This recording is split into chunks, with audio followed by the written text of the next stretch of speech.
সম্মেলন সে বলেছে তার কমেন্টে আমরা কিন্তু আবিরের পার্লারে এসেছি, আমরা কিন্তু মামুনের পার্লারে আসিনি। মামুনও যে আমাকে অনেক ভালোবাসতো এটা তো আপনি দেখেছেন, হ্যাঁ, আপনি নিজে ব্যক্তিগতভাবে বা আমাদের সোশ্যাল মিডিয়ার অ্যাক্টিভিটিসে বা আমাদের কথাবার্তায় বুঝতে পেরেছেন আমার গ্রুপ থেকে কে ভয় পায় আমাকে। তো আবির আমার আর মামুনের একদম খুব কাছের ছোট ভাই, ওকে আমরা অনেকদিন থেকেই দেখে আসছি খুব ক্লোজলি, এবং আজকে ওর এই ব্যবসা প্রতিষ্ঠানটা যে এত সুন্দর একটা রূপ নিবে, তো এটা আসলে আমাদের কাছে খুব প্রাউডের একটা ব্যাপার।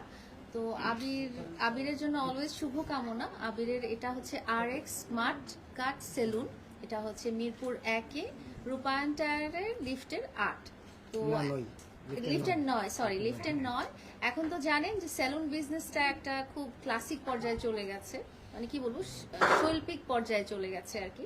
এখানে ইদানিং কালে ছেলেরাও নিজেদের যত্ন নিচ্ছে, ওরাও মেয়েদের মতো এগিয়ে আসছে, নিজেদের জন্য টাইম বের করছে এবং নিজেদেরকে প্যাম্পার করার জন্য একটু ভালো জায়গা খুঁজছে। তো সেই হিসেবে আমি জাস্ট ঢুকে দেখলাম যে আবিরের সেলুনটা খুবই অত্যাধুনিকভাবে সাজানো হয়েছে, এবং আমি আশা করছি যে ওর এখানে যারা কাজ করবে তারা হয়তো এক্সপার্ট এবং খুব ভালো সার্ভিস দিতে পারবে।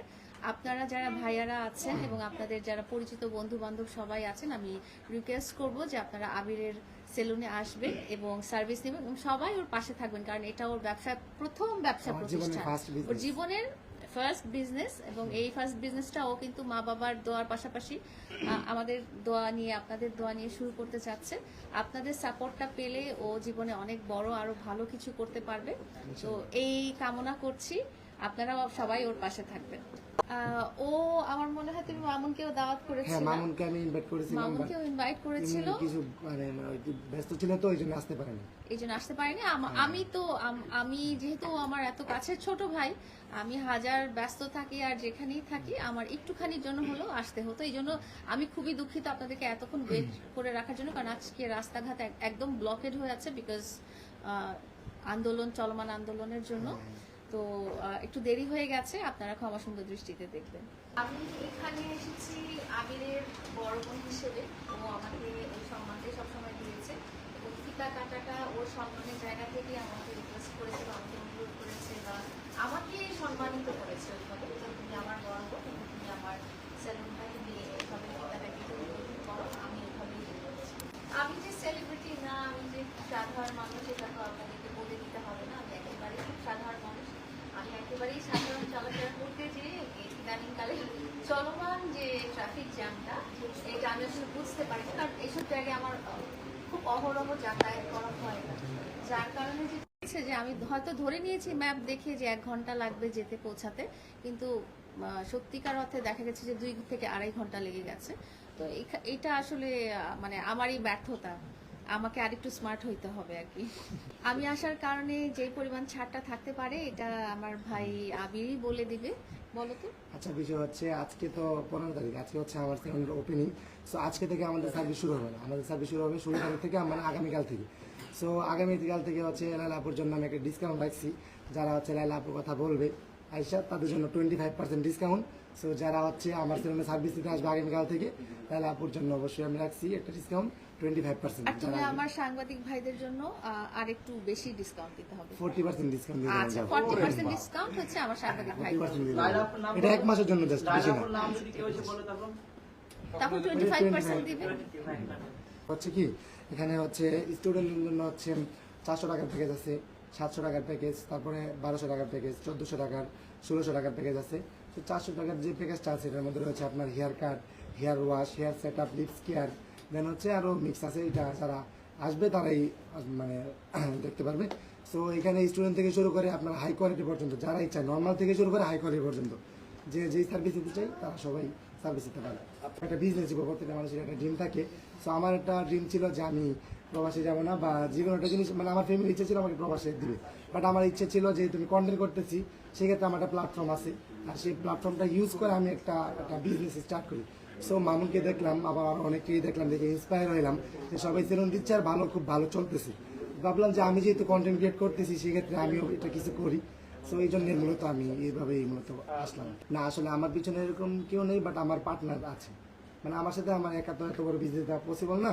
সো আমার সাথে আমার পার্টনার আছে, তো এটা উনি আমার সাথে সাপোর্টার হিসেবে আছে। আচ্ছা আপু, মামুনকে নিয়ে যদি আজকে আপনি এই প্রোগ্রামটা করতেন কেমন লাগতো আপনার? আমার তো খুব ভালো লাগতো। আচ্ছা এখন মামুন আপনার সাথে থাকে না, আসলে মানুষ আপনাকে বিভিন্ন মানুষ কথা বলে যে মামুন এখন ভুলে গেছে, বা মামুন এখন নাইলাকে মনেই করে না, পাত্তাই দেয় না। তা আসলে এই ব্যাপারটা নিয়ে অনেকে অনেক কথা বলে, তো তাদেরকে আপনি কি বলবেন? তাদেরকে বলবো মামুন আসলে পাত্তা দেয় নাকি দেয় না এটা তো আমার পক্ষে জানা সম্ভব না, ওর সাথে তো আমার যোগাযোগ হচ্ছে না। তো এটা মামুনকে জিজ্ঞেস করতে পারে, বাট আমি অনেক পাত্তা দেই। আমি কমেন্ট পড়ি না, কারণ আমি কমেন্ট পড়ি না এই কারণে যে 99% কমেন্টই হচ্ছে পোস্টটা পুরোটা না দেখেই হ্যাঁ, কমেন্টটা করা। এটা ঠিক। আমার 3 মিনিটের পোস্টটা আপলোড হওয়ার 1 সেকেন্ড পরেই কমেন্ট চলে আসে, তার মানে সে আমার কন্টেন্টটা না দেখেই কমেন্টটা করেছে।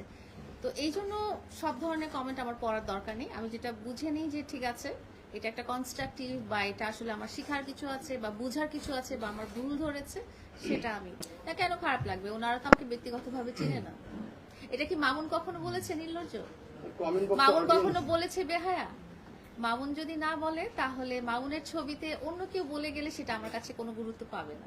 মামুন যদি নিজে বলে যে হ্যাঁ তুমি বেহায়ার মতো আমার ছবি দিয়েছো, একটা কমেন্ট করে, তাহলে বুঝবো যে সেটা ঠিক আছে। অন্য কোনো মেয়েকে পেয়েছে এটা আমি বিশ্বাস করি না।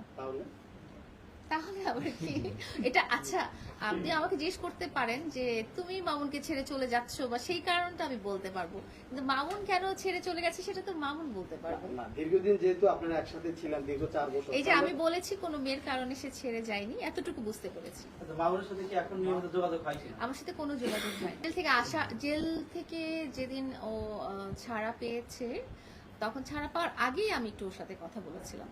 আমার এখন ঘরে অবধি ফিরে আপনার মামুন কি আপনার বাসায় না যেতে আমার ঘরে ফিরে যাবে এই কথা তো আমি বলতে পারি না। আমি বলেছি আমি আশা করতে পারি যে এটা আমার উইশফুল থিঙ্কিং, কিন্তু ও কি করবে না করবে এটা ওর উপরে ডিপেন্ড। অনেক establish ভাই করে এটা কিন্তু দিয়েছেন। আমি কোথাও বলিনি আমি টাকা পয়সা দিয়েছি অনেক। না না, আপনি বলেছেন, আপনি না, আমি কখনোই বলিনি আমি টাকা পয়সা দিয়েছি, এটা হয়তো মামুন বলেছে। বাড়ি করতে সেটি জানতে চাচ্ছি। আচ্ছা, মামুনের জন্য খারাপ লাগাটা আমার এখনো লাগে, সারা জীবনই লাগবে। কারণটা আপনাকে বলি যে ওকে আসলে আমি খুব মন থেকেই ভালোবেসেছিলাম। আজকালকার দিনে আমি যেটা দেখি না যে টাইম পাস টাইপের ভালোবাসা, যে একে ভালো লাগলো না তাকে ভালো লাগলো, এই অপশনটা ছেড়ে ওই অপশনে গেলাম, একসাথে 3-4 জনকে দেখলাম, কোনটা ভালো লাগলো, পরে মা বাবার পছন্দের একটা মেয়েকে বা ছেলেকে বিয়ে করলাম। তো মামুনের এন্ড থেকেও ওরকম ছিল না, আমার এন্ড থেকেও ওরকম ছিল না, আমরা দুজনই খুব লয়াল ছিলাম। আর তো সেই ক্ষেত্রে আমার যেরকম খারাপ লাগছে ওর জন্য আলাদা থেকে, আমি শিওর যে মামুনেরও অনেক খারাপ লাগছে। আচ্ছা আপু, মামুন ছাড়া আপনার জীবনে অন্য কেউ আসবে না? আমি আর কখনোই চাই না মামুনের জায়গাটা অন্য কাউকে দেওয়ার জন্য।